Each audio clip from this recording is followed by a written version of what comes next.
지난 6월 몇 달 전이죠. 2달 전. 지난 6월 더불어민주당은요. 윤석열 대통령이 단행한 장관 차관 인사에 대해서 이렇게 비판했습니다.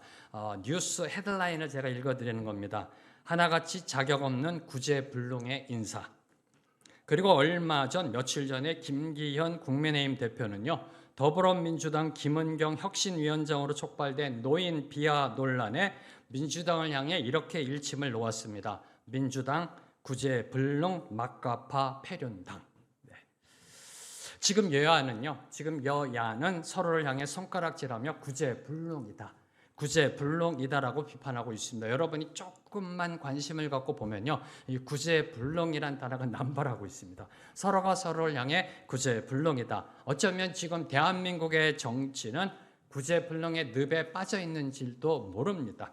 이런 상황을 보면서 나라와 민족을 위해 기도하면서 문득 이런 생각이 들었습니다. 그럼 구제불능이 뭐지? 근데 제 답이요, 구제불능. 너무나 잘 아는 익숙한 단어인데 이게 구제불능이 뭘까? 그래서 한번 정확한 뜻을 찾기 위해 한번 사전을 찾아봤습니다. 사전을 찾아봤더니 어떤 사전이 이렇게 정의하더라고요. 도저히 돕기 힘든 상태나 그러한 사람. 아직까지 좀 애매해요. 또 다른 사전을 찾아봤더니 어떤 사람의 언행이나 됨됨이가 도저히 구제할 수 없을 만큼 형편없는 상태 또는 그런 사람. 그래도 뭔가 좀 부족해요. 뭔가 좀 안 잡혀요. 그래서 영어로 한번 찾아봤어요. 그랬더니 이런 단어를 쓰더라고요. impossible, helpless, 또는 beyond saving, 또는 you'll never learn. 이런 단어를 쓰더라고요. 아직까지도 좀 영어가 제가 익숙한가 봐요. 그때 조금씩 잡히기 시작하더라고요. impossible, helpless, beyond saving. 네. 그러면서 이 단어를 묵상해 나아가는데 떠오른 사람이 여야 정치인이 아니더라고요. 네. 지금 대한민국의 정치는 구제불능의 늪에 빠져 있어서 그 남발하고 있어서 구제불능이 뭘까를 한번 생각해보고 다시 정리해서 그 정의를 갖고 생각하는데 떠오르는 사람이 여야 정치인이 아니라 오늘 말씀 속에 사울이더라고요. 저희들이 계속해서 사울의 말씀을 저희들이 묵상해 와서 그랬는지 모르지만은 사울의 이미지가 떠오르더라고요. 이미 오래전부터 내리막길을 걸어왔던 사울의 인생, 그 인생은 이제 하나님으로부터 말씀이 끊기는 결정타를 맞이하게 됩니다. 하나님의 말씀으로부터 끊겨지는 결정타. 오늘 말씀 6절에 보면 하나님께서 꿈으로도 우림으로도 선지자로도 대답하지 아니하셨다. 사울은 이제 하나님으로부터 좋은 소리든 싫은 소리든 그 어떤 소리도 듣지 못하는 참으로 비참한 지경에 이르게 되었던 겁니다. 그리고 그 후에 남은 것이라고는 죽음의 길로 직행하는 것뿐이었습니다. 이게 구제불능이다. 하나님으로부터 버림받는 것, 하나님이 아니 계시는 것, 이게 구제불능이다. 세상은 말합니다. 도저히 구제할 수 없는 상황이다. 네. 그 상황이 뭐냐는 거죠. 주관적이잖아요. 네. 근데 이 사울의 모습을 통해서 확실한 구제불능의 뜻을 알았습니다. 하나님으로부터 버림받는 것, 하나님으로부터 그 어떤 말씀도 하나도 듣지 못하는 것, 하나님이 아니 계시는 것이 구제불능이다. 자, 그러면 하나님은 왜 사울 왕에게 그 어떤 대꾸도 하지 아니하셨는가? 이 질문입니다. 그러면 왜 무엇 때문에 사울은 하나님의 응답을 듣지 못하는 구제불능에 빠지게 되었는가? 이 질문입니다. 이 질문이 오늘 말씀의 주제입니다. 이에 대해서 세 가지를 함께 나누고 오늘 말씀에 은혜 받고자 합니다. 첫 번째로 언제 하나님의 응답을 듣지 못하는가? 믿음의 초심을 놓치고 내 소견에 옳은 대로 살아갈 때라는 겁니다. 믿음의 초심을 놓치고 내 의견대로, 내 생각대로, 내 소견대로 살아갈 때라는 것입니다. 신명기 18장을 보면 모세가 하나님의 명을 받아 이제 가나안 땅으로 들어가는 그 출애굽한 이스라엘 백성들을 향해 가나안 족속들의 가증한 행위를 본받지 말라라고 강조하는 금령을 선포하였습니다. 신명기는 특별히요, 가나안을 향해 들어가는 이스라엘 백성을 향한 하나님의 인생의 신앙의 교과서입니다.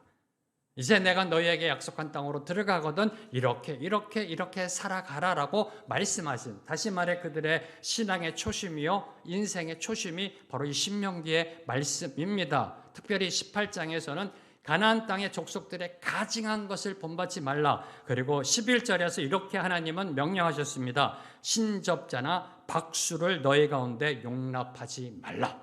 네.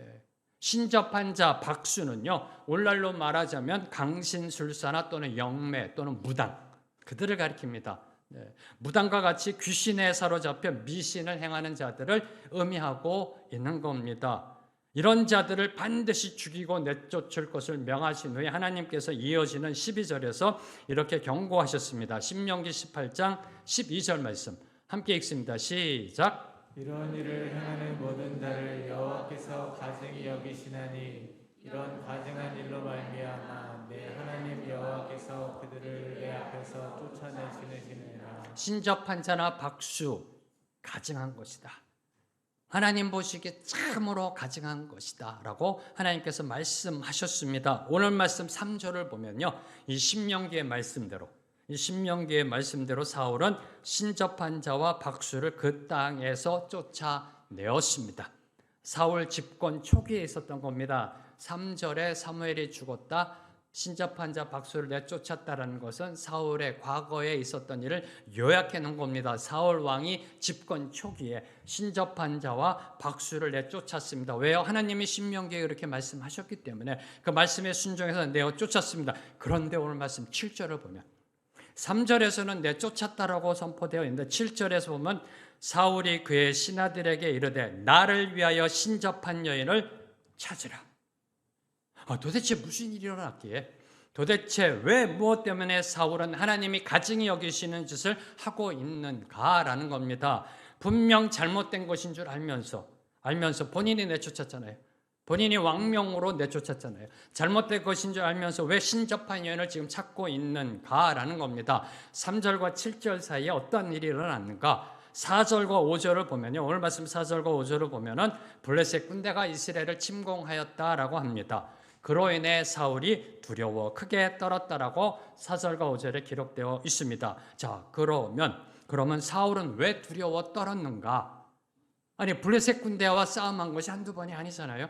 네. 그동안 사울이 한 일은요, 블레셋 군대와 싸움이었었습니다.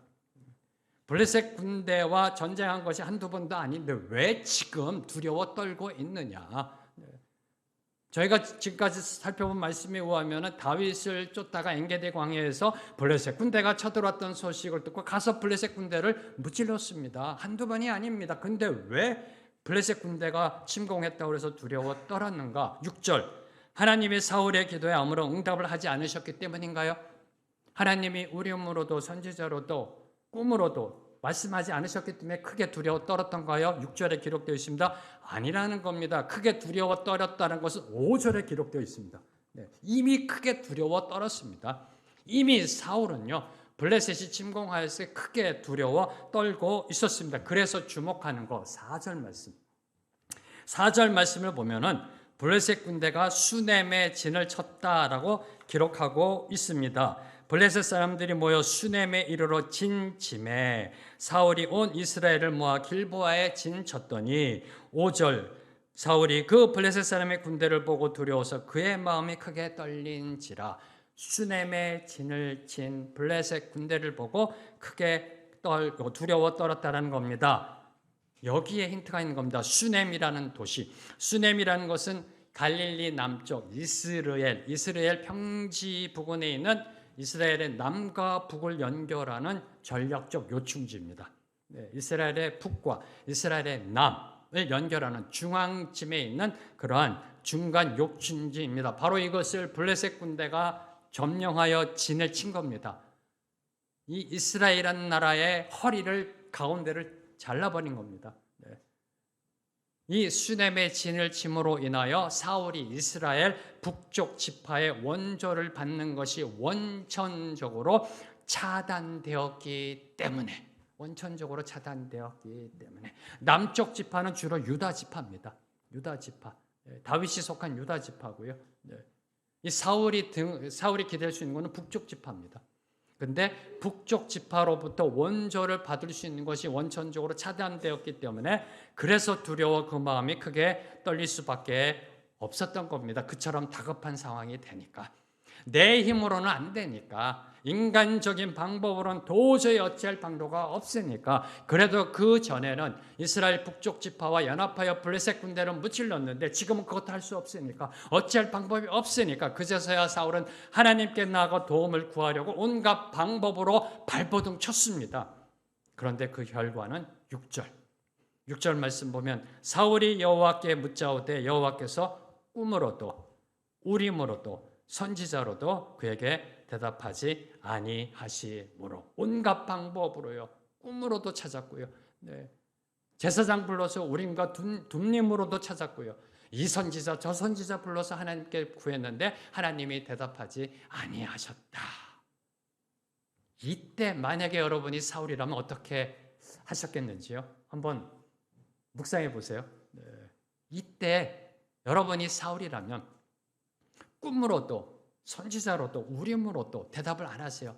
기도합니다. 여러분이 나가 기도합니다. 새벽 기도에 나가 기도합니다. 금철 나가 기도합니다. 기도원에 가서 기도합니다.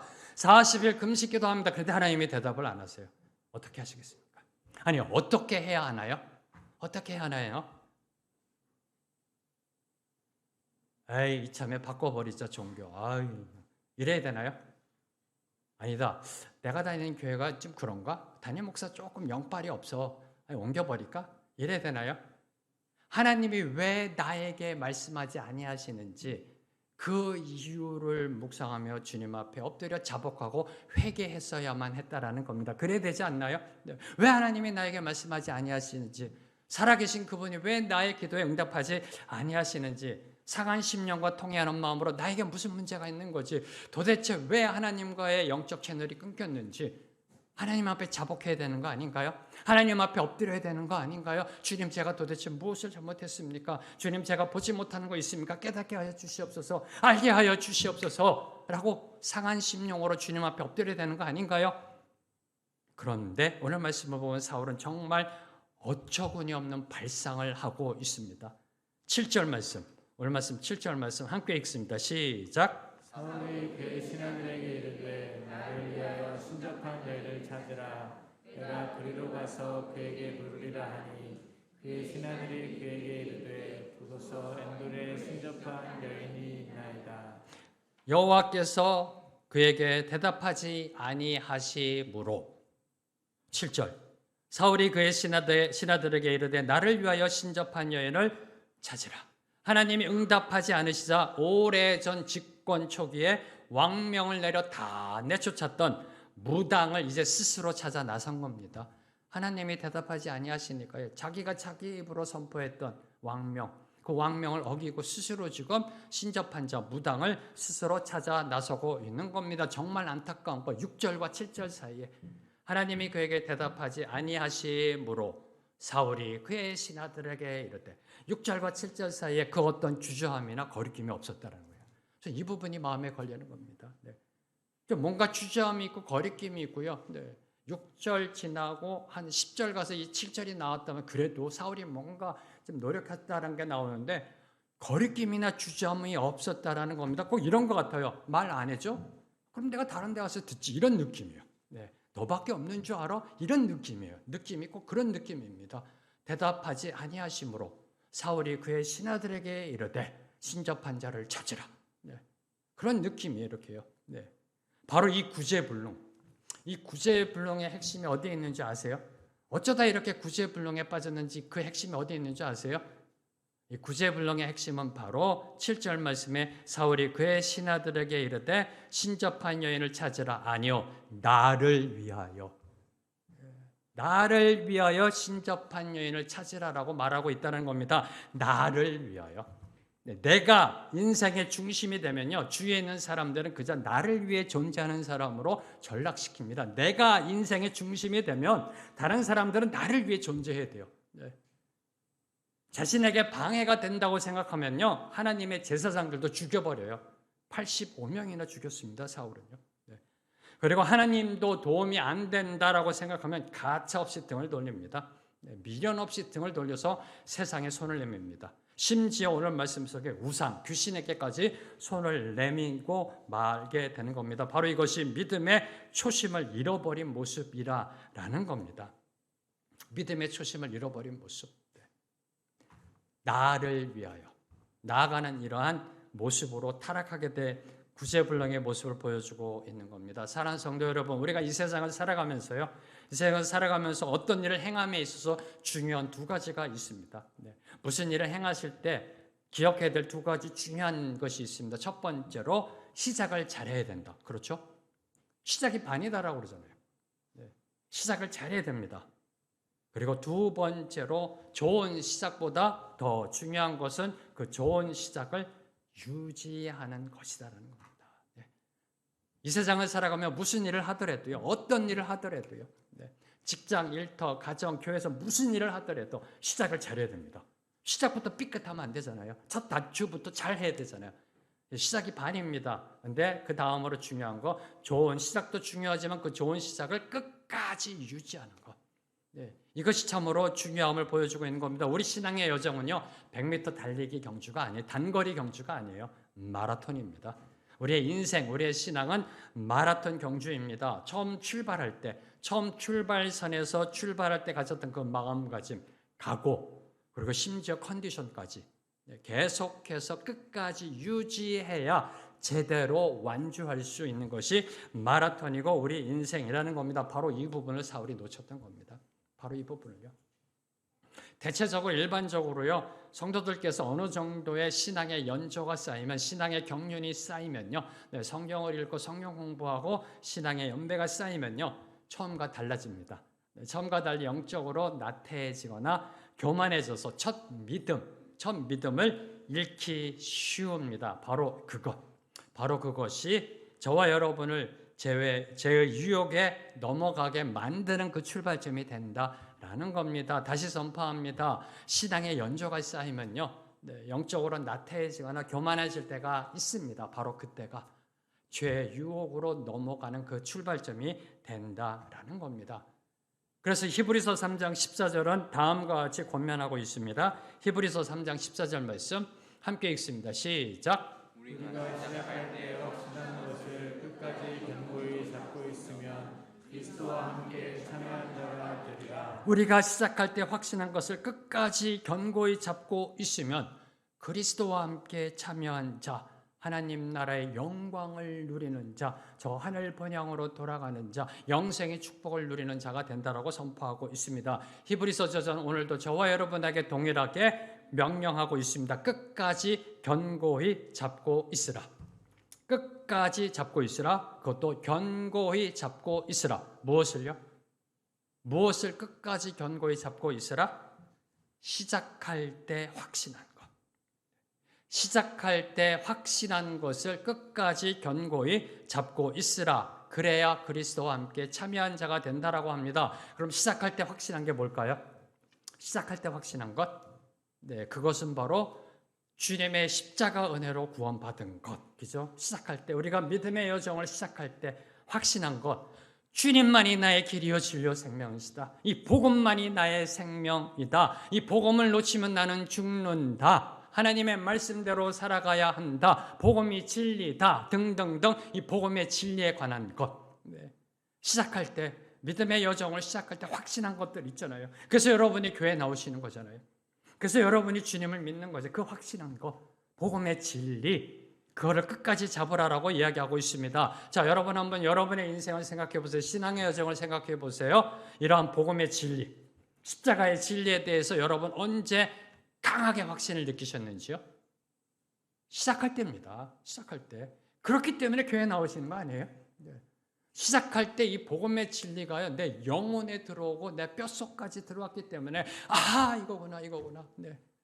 그 감격에 주님 앞으로 나와 주님을 믿는 신앙생활을 시작한 것이 아닐런지요. 시작할 때랍니다. 우리가 주님을 처음 만났을 때, 주님의 음성을 들었을 때, 주님을 만났을 때 얼마나 기쁘셨는지요? 아니셨어요? 눈물 콧물 나오면서 다 좋았잖아요. 주님 처음 만났을 때 온 세상을 얻은 듯 기뻐하지 않으셨나요? 주님 이제 죽어도 좋습니다. 여한이 없습니다. 너무 좋았잖아요. 온 세상이 다 아름다워 보였잖아요. 늘 항상 싱글벙글. 그랬잖아요. 주님 처음 만났을 때, 그리고 무슨 일이든 주님을 위해서 내 목숨까지 내놓겠습니다. 무엇이든지 시켜만 주세요. 내 목숨 바쳐 주님 사랑합니다. 주님 일 다 하겠습니다라고 결단한 이유, 그 이유는 바로 구원에 대한 강한 확신 때문에. 그 확신, 그 초심의 확신을 끝까지 견고히 붙잡으라라고 성경은 저와 여러분에게 오늘도 권고하고 있는 겁니다. 다 아는 거죠. 그렇죠? 이미 다 알고 있는 거잖아요. 그렇게 돼야 된다. 믿음의 초심을 놓쳐서는 안 된다. 믿음의 초심을 놓치면 사울과 같이 된다. 다 아는 겁니다. 자, 그러면 어떻게 해야 초심을 끝까지 견고히 붙잡고 살아갈 수 있을까라는 질문입니다. 네, 이 부분입니다. 이 부분을 묵상해야만 합니다. 이 부분에 대한 답을 들어야 됩니다. 여러분이 주님부터 답을 들어야 됩니다. 네, 그렇죠? 다 아는 겁니다. 네, 초심을 붙잡고 나아가야 된다. 놓치면 사울과 같이 된다. 다 아는 겁니다.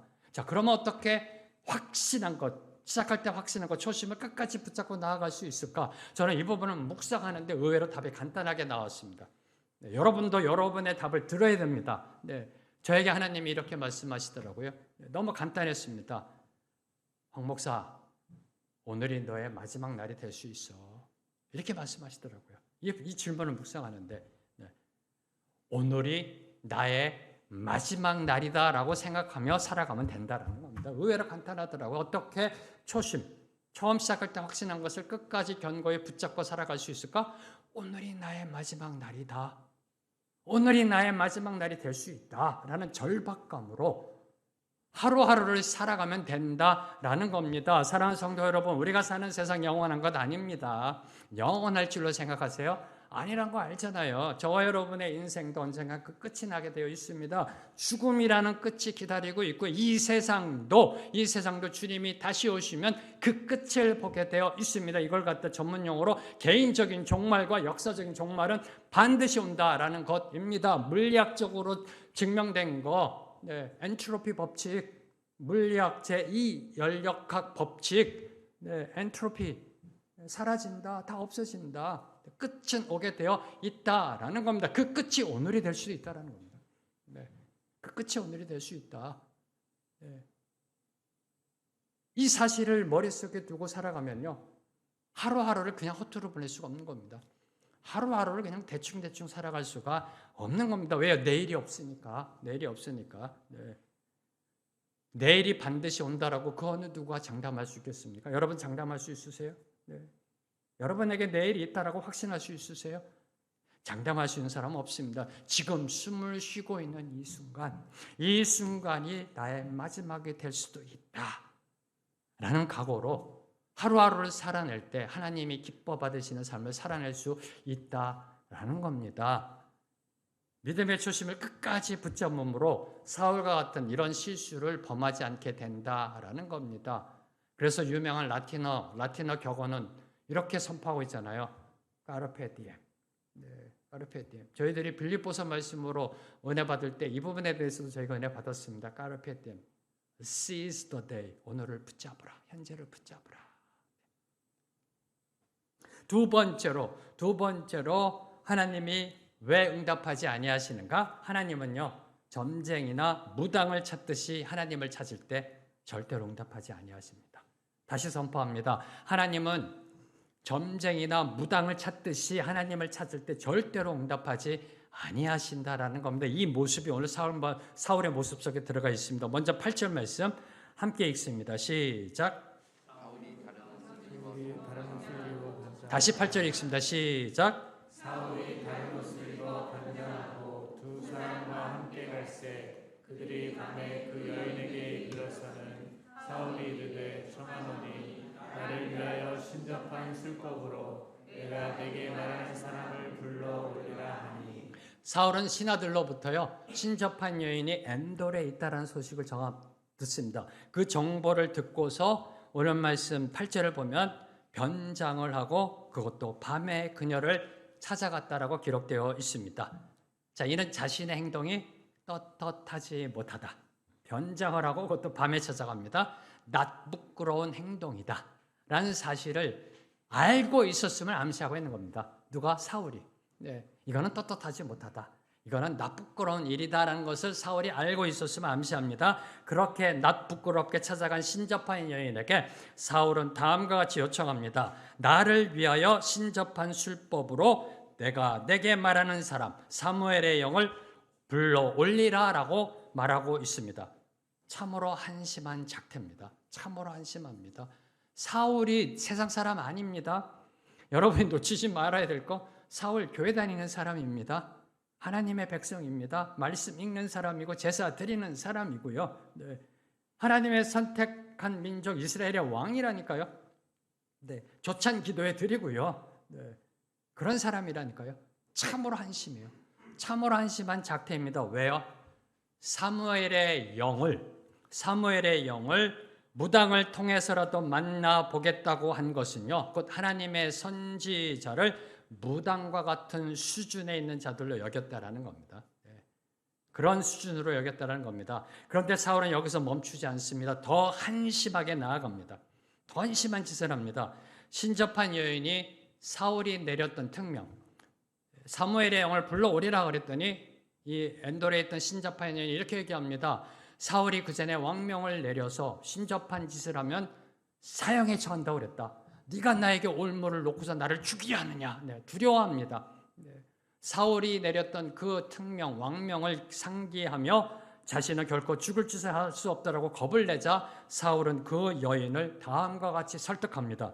10절 말씀 함께 읽습니다. 시작. 사울이 여호와의 이름으로 그에게 맹세하여 이르되 여호와께서 살아계심을 두고 맹세하노니 내가 이 일로는 벌을 당하지 아니하리라 하니 여호와의 이름으로 신접한 자들을 쫓아내고 죽였습니다. 누가? 사울이 집권 초기에.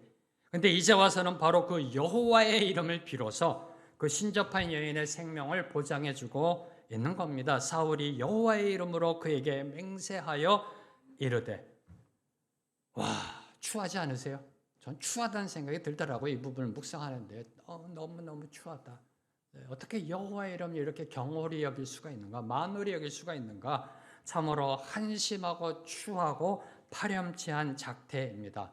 이것이 바로 나를 위하여 종교의 민낯이자 현주소입니다. 10절에서도 그러잖아요. 이 10절에서도 그 엔돌의 신접한 여인에게 8절에서 보면은 엔돌에 있는 신접한 여인에게 요청하면서 이렇게 하잖아요. 나를 위하여 신접한 술법으로. 나를 위하여 신접한 술법으로. 이것이 나를 위하여 종교의 민낯이자 현주소라는 것입니다. 나를 위하여 이스라엘이 존재하고 있는 겁니다. 나를 위하여 신명기의 말씀이 존재하는 거고요. 나를 위하여 하나님이 존재한다는 참으로 어리석은 인본주의 종교의 그 밑바닥을 보여주고 있는 겁니다. 하나님을 무슨 미신처럼, 하나님을 무슨 샤머니즘처럼 생각하고 있는. 자, 여기서 저와 여러분이 기억해야 될 것.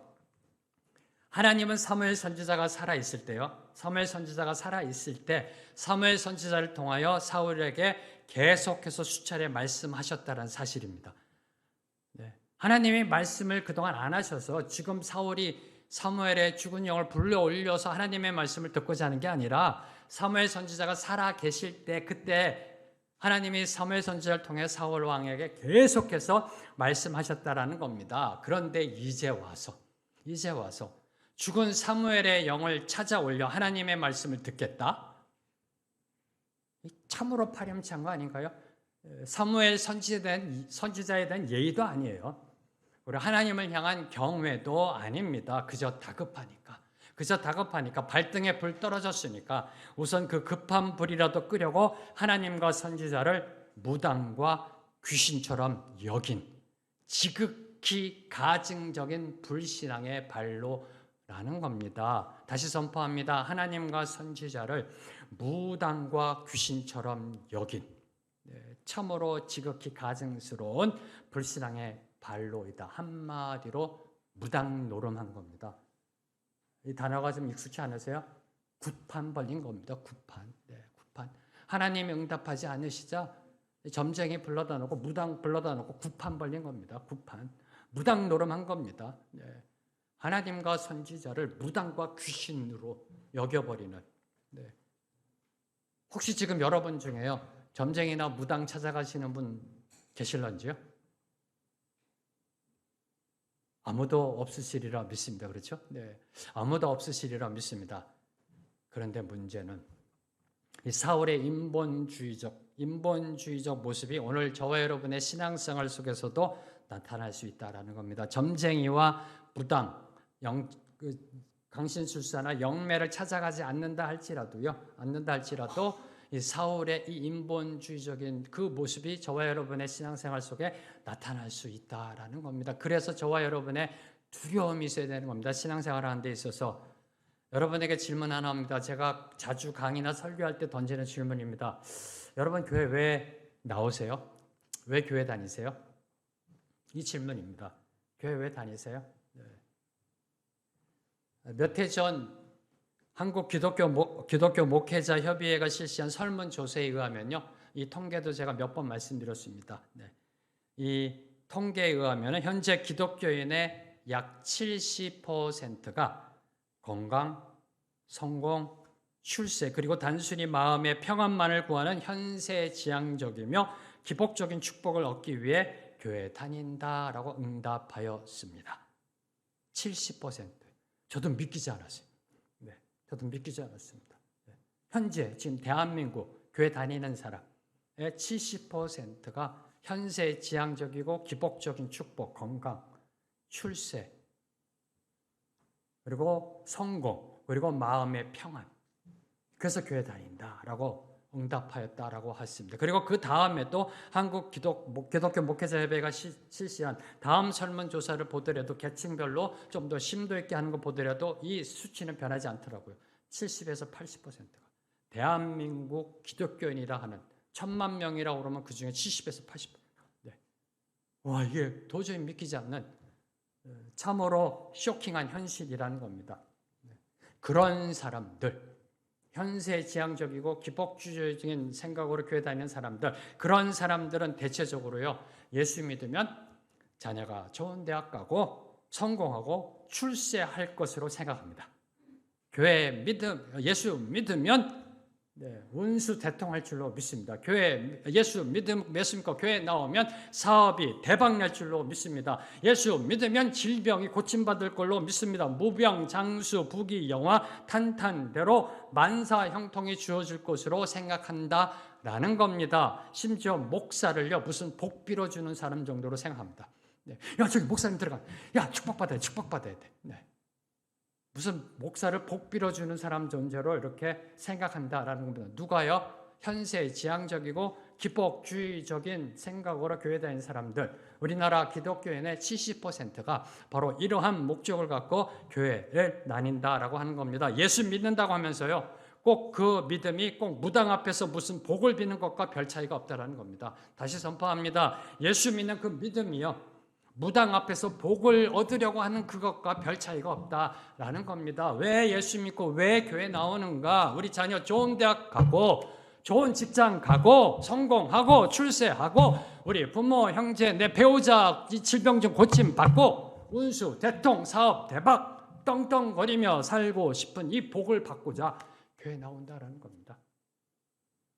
하나님께서 과연 그런 사람들의 기도에 귀 기울이실까요?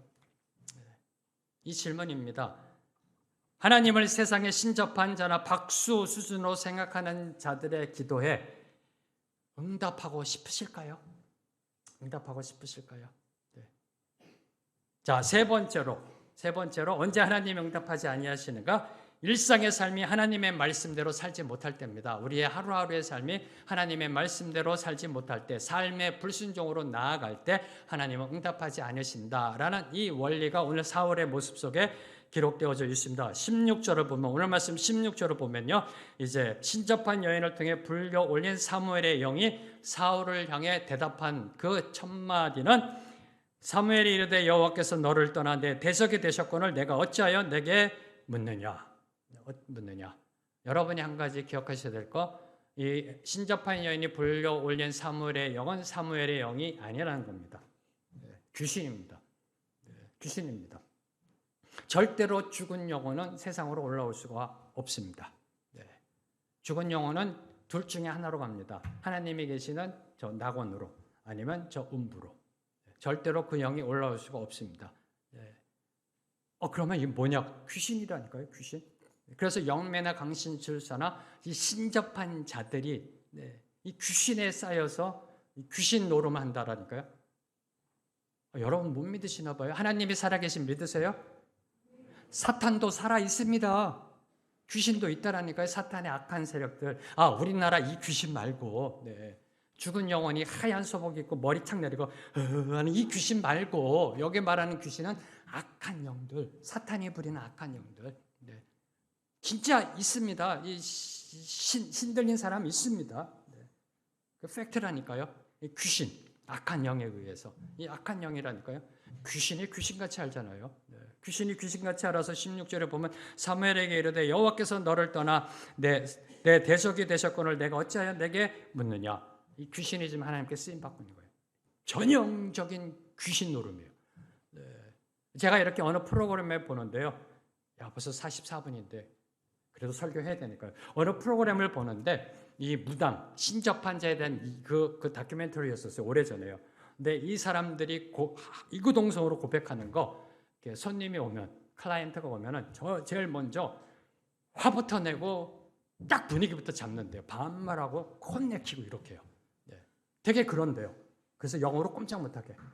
왜 왔어? 이러면서 그냥 이렇게 해요. 보니까 죽을 짓을 했구만. 너 내일 죽어. 뭐 이렇게 해요. 겁을 팍 준대요. 그렇게 해놓고 시작한대요. 그렇게 해놓고. 자, 오늘 보세요. 귀신이 올라와서 겁부터 주잖아요. 화부터 내잖아요. 여호와께서 너를 떠나 내 대적이 되셨거늘 내가 어찌하여 내게 묻느냐. 완전히 그냥 사울이요. 그냥 지금 혼비백산하게 똑같아요. 수법이요. 똑같습니다. 자, 지금 하나님께서 이 귀신을 통해 하고 싶은 말씀이 뭐예요?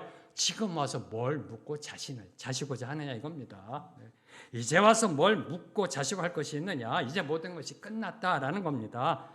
사울 왕의 미래는 이제 더 이상 하나님께 묻고 대답할 필요조차 없다라는 겁니다. 다시 말해 하나님께서 이미 사무엘 생전에 사울에게 말씀하신 그대로 이루어질 것이다라는 선포입니다. 이 선포대로 사울은 그 다음 날 죽습니다.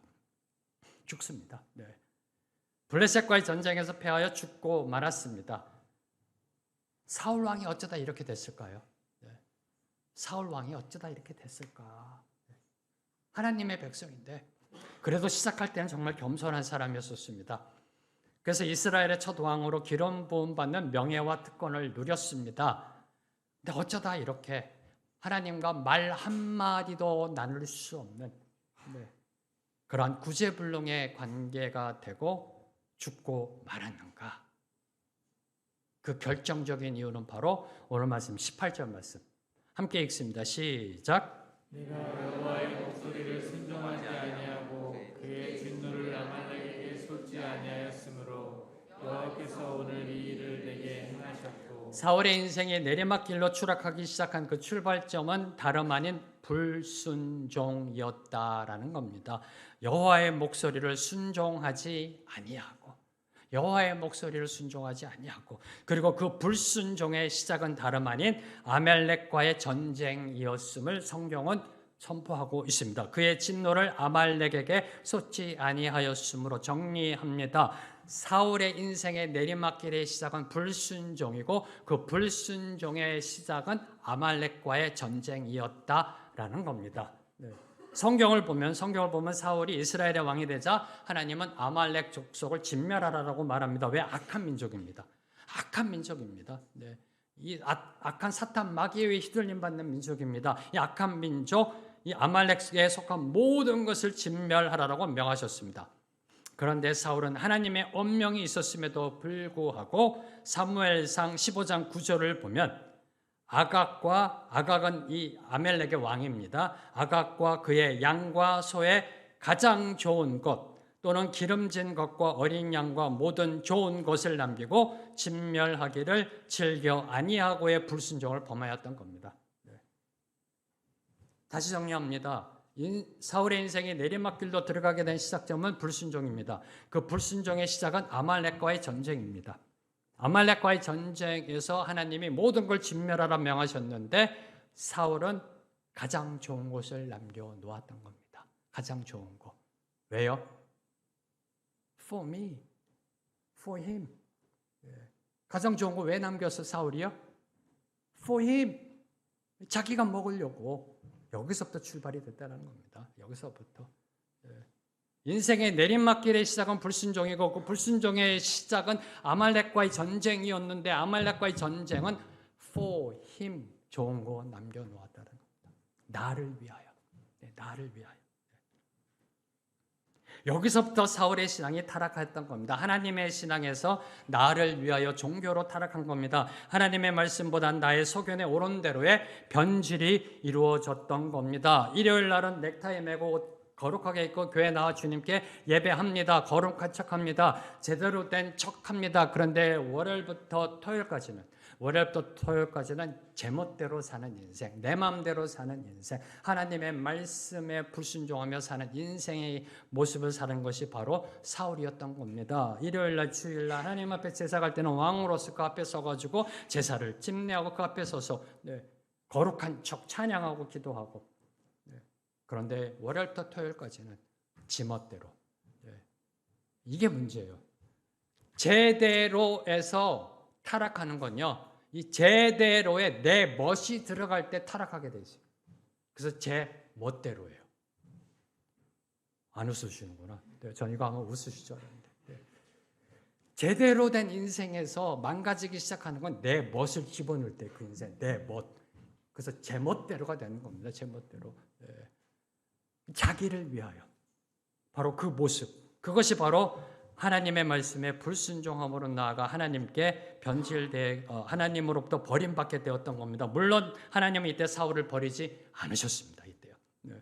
그 외에도 여러 번 사울을 타으리시고 꾸짖으시며 회개의 기회도 여러 번 주셨습니다.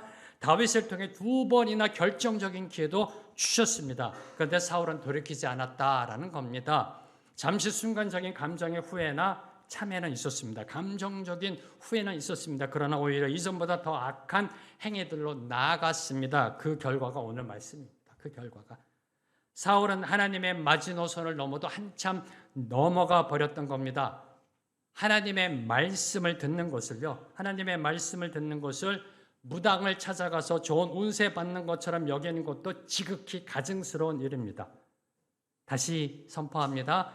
하나님의 말씀을 듣는 것을 무당을 찾아가서 좋은 운세 받는 것처럼 무슨 복이나 받으려고 하는 것처럼 여기는 것 지극히 가증스러운 일이지만 하나님의 말씀을 듣고 나서 순종치 않는 것 역시 그에 못지않는 악한 신성모독이다.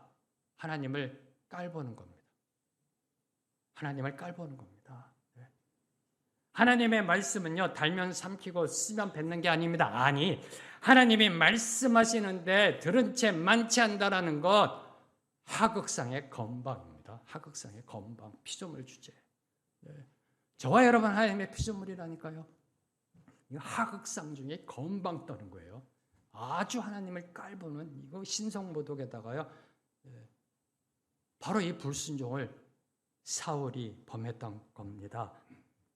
자, 성도 여러분 기억하십시오. 하나님의 말씀을 듣고도 순종치 않는 사람에게는요, 하나님의 말씀을 듣고도 순종하지 않는 자에게는 하나님이 그에게 어떤 말씀도, 말씀 한마디도 하지 않을 날이 반드시 오게 되어 있다. 다시 선포합니다. 하나님의 말씀을 듣고도 그 말씀대로 살아가지 않는 자에게는 하나님이 그에게 말씀 한마디도 하지 않을 날이 반드시 오게 되어 있다. 오늘 말씀을 맺겠습니다. 하나님의 택한 민족 이스라엘의 왕이라 할지라도요, 올바로 제대로 믿음 생활을 하지 못하면 하나님과의 영적 채널이 끊겨버리는 위기를 만날 수 있습니다. 목사라 할지라도, 장로라 할지라도, 3대째, 4대째 신앙이라 할지라도 올바로 제대로 믿음 생활을 못하면 하나님과의 영적 채널이 끊겨지는 위기에 빠질 수가 있습니다. 우리에게 가장 큰 저주가 뭔지 아세요? 저와 여러분을 향해 이 땅에서의 가장 큰 저주, 하나님이 그냥 내버려 두시는 겁니다. 이게 가장 큰 저주입니다. 하나님이 남의 자식인 양 거들떠 보지 않으시는 것, 그냥 내버려 두시는 것, 이것이 우리가 이 세상에서 경험하는 가장 고통스러운 심판입니다. 비록 혼나고요, 비록 꾸중을 듣고요, 비록 회초리를 맞더라도 하나님이 개입하심, 하나님의 간섭하심이 축복이라는 것입니다. 왜요? 자식으로 생각해 주시니까. 비록 혼나고 꾸중 듣고 매 맞고 회초리를 맞는 한이 있더라도 하나님이 개입하시고 간섭하시는 것이 축복이라는 겁니다. 오늘도 살아 역사하신 하나님은 오늘도 저와 여러분에게 성경을 통하여 말씀하십니다. 성령의 감동하심을 통해 말씀하십니다. 그리고 여러 목사님을 통해 말씀해 주십니다. 이 말씀을 들을 수 있다는 것이 감사라는 겁니다. 네, 이 말씀을 들을 수 있다는 것이 감사라는 겁니다. 오늘 사울은 말 한마디도 듣지 못했습니다. 이 말씀을 들을 수 있다는 것이 감사입니다. 그 말씀에 순종하는 우리 모두가 되기를 소망하며 함께 찬양합니다. 주는 완전합니다. 이 찬양이 떠오르더라고요. 함께 찬양하며 나아갑니다.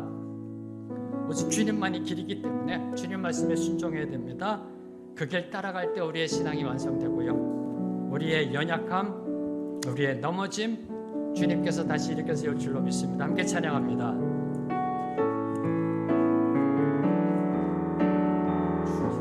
우리는 연약합니다. 사울처럼 넘어질 수도 있습니다. 오늘을 힘겨워합니다.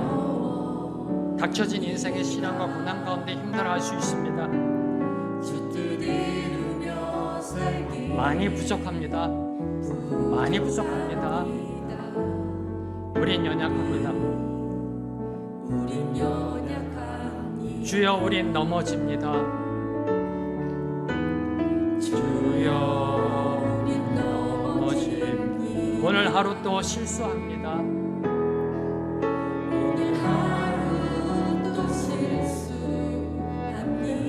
주의 긍휼을 구하는 죄인입니다. 주의 긍휼을 구하는 죄인입니다. 그래서 우린 주만 바라봅니다. 오직 주님밖에 없습니다. 한없는 주님의 은혜, 한없는 주님의 은혜 온 세상에 넘칩니다.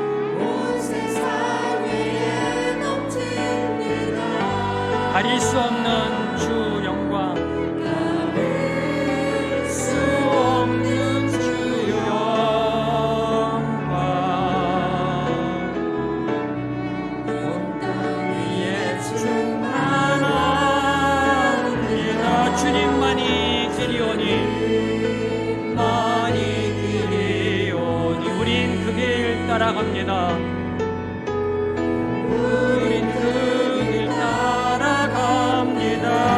그날에 우리를 이루실,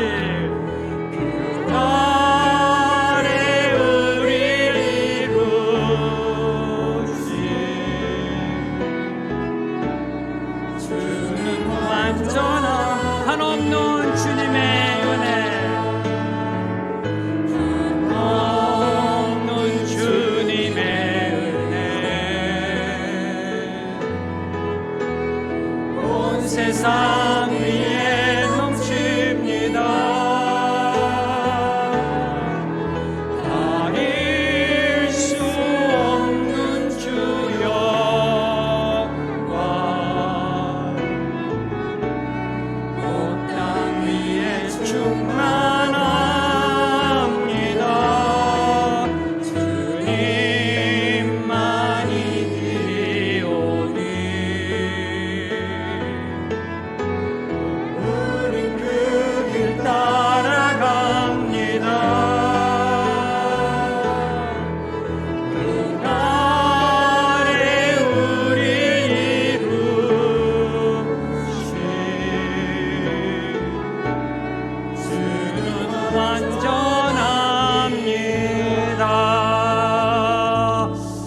감사합니다. 오늘 말씀을 통하여 주님 앞에 나아가는 연약함, 부족함, 실수함을 내려놓게 해주심에 감사합니다. 주님, 우리의 인생의 모습 사울과 별반 다르지 않습니다. 그러나 다른 점, 차이점은 오직 주님만을 바라봅니다. 우리의 연약함 가운데서도, 실수하는 가운데서도, 넘어짐 가운데서도 오직 주님만을 바라봅니다. 주님을 향해 나아갑니다. 그 하나님 은혜로 우리를 이끄시고 인도하시고 충만함으로 채워주셔서 다시 일어나게 해주심에 감사합니다. 오직 주님의 영광을 위하여 나아가는 삶을 살아내는 우리 모두가 되게 하여 주시옵소서. 예수님의 이름으로 기도합니다. 아멘.